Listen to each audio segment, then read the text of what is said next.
You lost something? You're tuned into NWCLB.FM. I am DJ King Cobra. I move slick, strike quick, hit you once, and it's over. And DJ, that's digital journalist, because I don't jock nothing. You heard me? And once again, we in here with my round, Jayson Dixon, and we got some real talk for you. You heard me? We got Mark, the CEO of EMARC Entertainment, and we finna go right on into it. Jay, holla at him. Hey everybody, what's going on? What's going on? Both on the radio station and on the live. I got my man Mark from EMARC Entertainment in the building. Universal supported, man. If you're an artist, you want to tune into this wholeheartedly because you know how I feel passionate about the business. I'm so passionate about it, but I finally got somebody that can back up everything that y'all think I know. He knows. So let's get with it. What up, Mark? How you doing, man? It's a pleasure, man. I'm good. Thanks for being on the show, man. I appreciate you coming in. I know it was last minute, so let's just talk. Thanks for having me, man. You know what? We here, you know. So let the people know who you are, because I can talk about you, but it's better if it come out the horse's mouth. Well, my name is Mark Briscoe. I'm a CEO of EMARC Entertainment. We're located out of New Jersey, Atlanta, and Barbados. I'm the CEO of the record label through Universal Music Group. All right. So, Mark, tell them your history. How long you been in the game? I've been in the game for over 27 years. I first started out as an artist, from an artist becoming a manager, from a manager establishing my own indie label. Oh, man, see, you sound like some of the people I work with today. Like the artists, you're the best managers. Why? Because you know what not to do at that point, right? That's where it come from. Hey, right. Foundation. So, it's okay. This is real talk. Things gonna happen in this problem. Here we go. So at the end of the day, tell them about how you got started, like where you came from, where you at now, and how you really got there, and what you're doing now to help other artists not have to bump their head as much as you did. Well, the first thing I did, being an artist myself, you know, knowing finding your niche of what you really want to do. You know you want to be an artist. You got to first be consistent. You got to be determined. And you got to build a foundation by staying focused. Right. So once I was an artist and going through the ups and downs and knowing what it takes to be an artist, I found myself from that niche becoming a manager. Okay. I want to understand more of the business side of it instead of just dealing with the creative side. Right. So when I was able to be a manager and managing different artists, I learned the business side, and what was really more important is just being an artist. Hey, 80%, 90% business, 10% Exactly. creativity, right? Exactly. And artists don't understand that, especially nowadays. I know you probably looking like, man, y'all don't even understand what you need to know. So when artists come at you and they talk to you, because if you're like me, they come to me all the time. Bro, I got this, I'm hot, I'm this. I'm like, bro, you ain't nothing. That's right. It's not really so much about what you got, man. It's about, one thing I'm adamant about when I deal with an artist is to make sure an artist is loyal. Right. Are you loyal? You know, I don't want to take time to put effort in working with you and you become an opportunist. You're here today and you want to run somewhere tomorrow. Ooh. You have to have a foundation. You got to be consistent with the people that's believing in you, and you got to also, it's a two-way street. You got to believe in the people the working with you. What they don't see is like, and you're right about that, because I was just telling a story to my man right here. I was just telling a story, like I was working with an artist and he was about to get screwed over by a label. I showed him how he could really make it work. Once he started getting big, it was like everybody was getting in his ear, and instead of staying faithful, he was like, oh, I'm gonna run over here. Now you ain't heard nothing from him. Right. And I tell people all the time, like, look, the team that's working for you, stay loyal with them, because they're probably working for pennies on the dollar. That's right. That's right. Absolutely. Hoping that you'll blow up and they see something in you, right? So when you have artists that come to you, because you've been in this game longer than I have, like, what do you tell them? How do you approach them when they come at you and they're like, work with me? First of all, when I deal with an artist, the first thing I do, I get into the studio with the artist. Right. So I can see that they sound and seeing what the artists is, they sound, and be able to, okay, we can structure, we see the vision and direction we can take you, but I always like to get an artist's input, you know, an input of his creativity. I want him to be involved in his craft and in music. But once we get that relationship and that chemistry, then I want to be able to build with them on understand you have to have patience.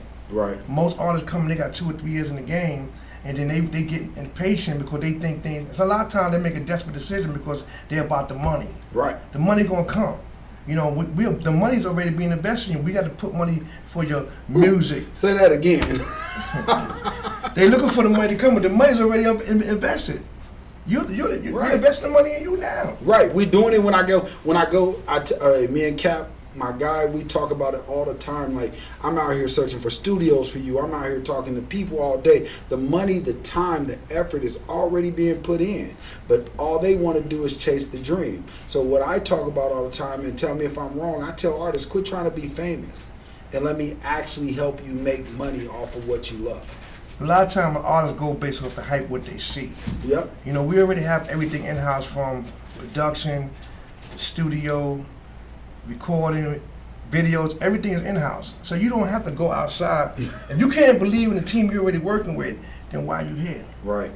You know, you trying to, and then when we educate them, it's like, and I'm not telling you can't go get a second opinion, but if we get educated, we got the experience in the years of being in the business, then why you don't take value what we saying? Yep. Do you think it's because of the way they see the industry moving now? Most of the artists, they look at it, well, this is my opinion. Most of them look at it like, my friend went over here and he did this. My other friend went over here and did this. But what they don't see is the work that was put behind the scenes. When these artists blow up, it may look like overnight. But they didn't see the cat that was behind it like you and I, that's behind the scenes, putting you out there, marketing you, making sure social media is building up, making sure your numbers are going high. Because all artists think is, I'm going to go to the studio, put this track out, and because they got worthless friends, is what I call them, they'll say, man, that's a hot track, that is going to blow. It's a lot more than that. You go in the studio, you do a 2-track, and you put a song out. That's not putting music out. Right. You have to be able to have a track that's being tracked out, mixed and mastered professionally. You know, and when you put a record out, people just go out there and they want to do a YouTube. There's no strategy behind it, no structure behind it. Right. You know, we don't just put music out. We have a strategy behind when we do music. I try to tell artists that all the time. The artists we're working with right now, they're hitting me up. They're like, hey, I want to have my EP out by December. No, you don't. And then one thing, you got to be careful with that word, we talk about independency.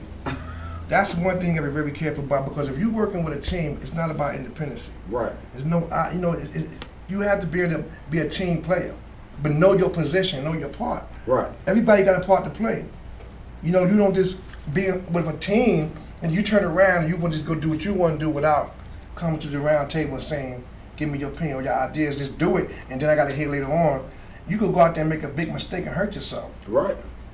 And that's true. And hurt everything that we built for you, everything that we try to go and do. Now we got to start all back over. So some of the things that I talk about, tell me if I'm right or wrong, because like I said, I'm not really in the industry. I build companies, but the two go hand in hand with me. The music, the artist, I tell artists every time, look, I'm not here to manage you. Where you do management, I'm like, no. I'm the person that your manager comes and finds to say, I need help with the marketing. I need help with the branding. While we're working with him, we need you over here doing this. But when I get artists that don't have managers, I'm like, look, here's our packages. Let me help brand you. I go to the studio. I'll help you find a great studio. Help you find it. I know engineers that are major. That was like, Jason, I work with his price because of you. So how do y'all work on that when somebody like me come and say, hey, I need you to come talk to the artist that I'm dealing with? Because I'm already getting the branding out there. I'm blowing them up.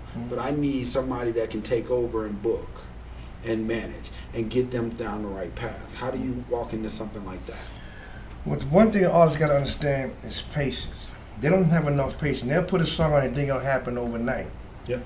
You building a catalog, you got to be patient when the record's being dropped. And a lot of times they want to just put a record out and they don't have no marketing behind it. Right. You have to have a budget to put behind the record. You can't just, it's like just putting a loaf of bread on the table and say, make me a sandwich. And everybody, how we know it's there? I mean, how's the traffic going to know that record is there? Yeah. So it's a strategy when you put a record out. Yeah. You know? And I agree. I say that all the time, and just listening from you backing me up, like I say it all the time. I'm like, listen, I strategically move the way I move because I know how marketing works. I don't want to wait till you get done with the song to say the song's coming. We should be marketing the song's coming weeks down the road, months down the road. We're going to pick so when I tell artists get upset with me because I'm like, look, I just need you recording. You know, I think artists need to understand, they need to understand sex, age, and audience, who's your demographics. Yeah. You know, what kind of music that you put in front of your audience.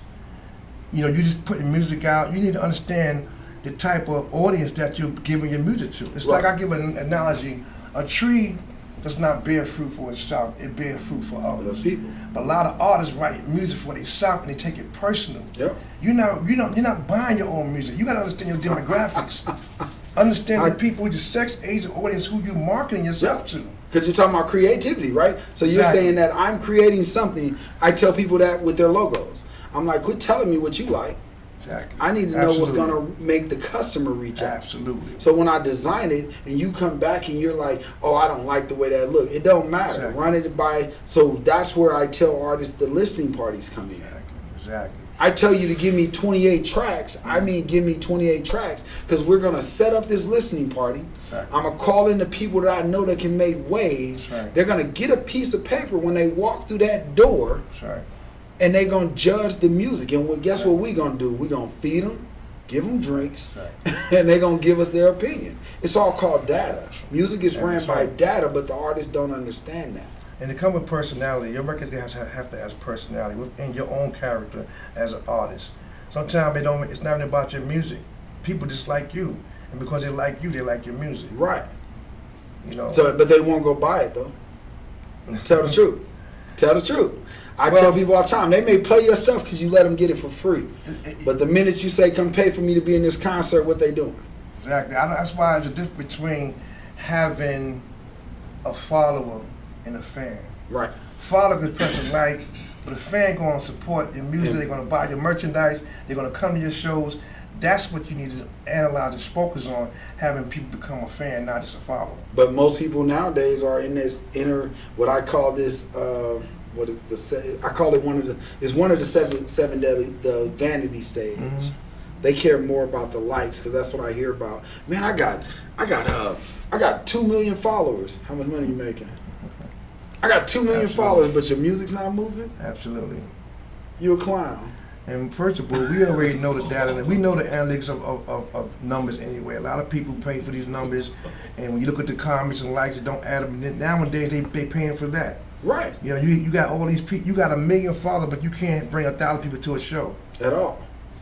It don't make sense. You can't even get 2 people on the show. I didn't see it. It don't add up, bro. I'm like, it's a whole empty venue right here. It takes time to really break a record, man. Sometimes it's all about who you know, people who you're associated with, you're affiliated with. Because you can get a deal, don't mean your record gonna blow up overnight, man. Right. Absolutely. You have to be consistent and continue doing music, being in the studio and getting that right record and knowing the right time to drop that record.